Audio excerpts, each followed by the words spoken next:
चरवाहा बालक और भेड़िया की कहानी।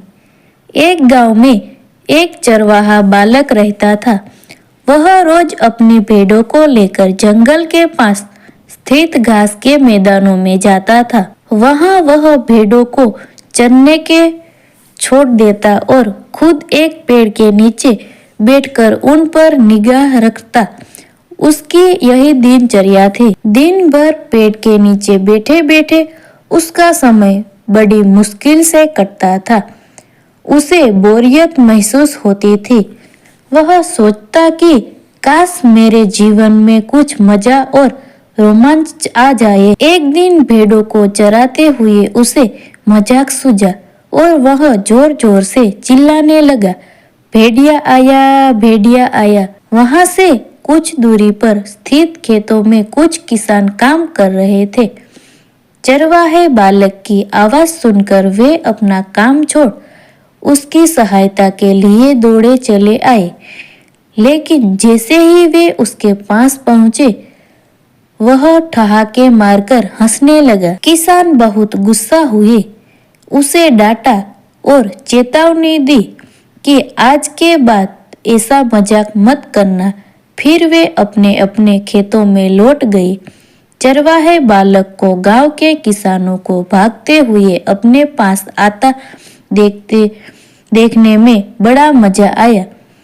उसके उनकी चेतावनी को गंभीरता से नहीं लिया।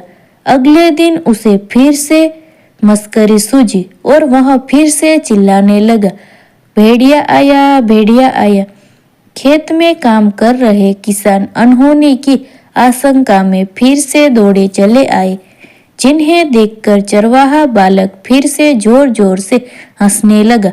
किसानों ने उसे फिर से डांटा और चेतावनी दी, लेकिन उस पर इनका कोई असर नहीं हुआ। उसके बाद जब तक वह किसानों को कोई इसी तरह भेड़िया आया, भेड़िया कहकर बुलाता रहा, बालक के साथ कोई अनहोनी ना हो जाए, ये सोचकर किसान भी आते रहे। लेकिन वे उसकी इस शरारत से बहुत परेशान होने लगे थे। एक दिन चरवाहा बालक पेड़ की छाया में बैठकर बांसुरी बजा रहा था कि सच में एक भेड़िया वहां आ गया। वह सहायता के लिए चिल्लाने लगा, भेड़िया आया, भेड़िया आया। लेकिन उसकी शरारत से तंग आ चुके किसानों ने सोचा कि आज भी ये बालक उन्हें परेशान करने का प्रयास कर रहा है, इसलिए वे उनकी सहायता करने नहीं गए। भेड़िया उसकी कुछ भेड़ों को मारकर खा गया। चरवाहा बालक दौड़ते हुए खेत में काम कर रहे किसानों के पास पहुंचा और रोने लगा, आज सचमुच भेड़िया आया था, वह मेरी कुछ भेड़ों को मारकर खा गए। किसान बोले, तुम रोज हमारे साथ शरारत करते हो, हमें लगा कि आज भी तुम्हारा इरादा वही है।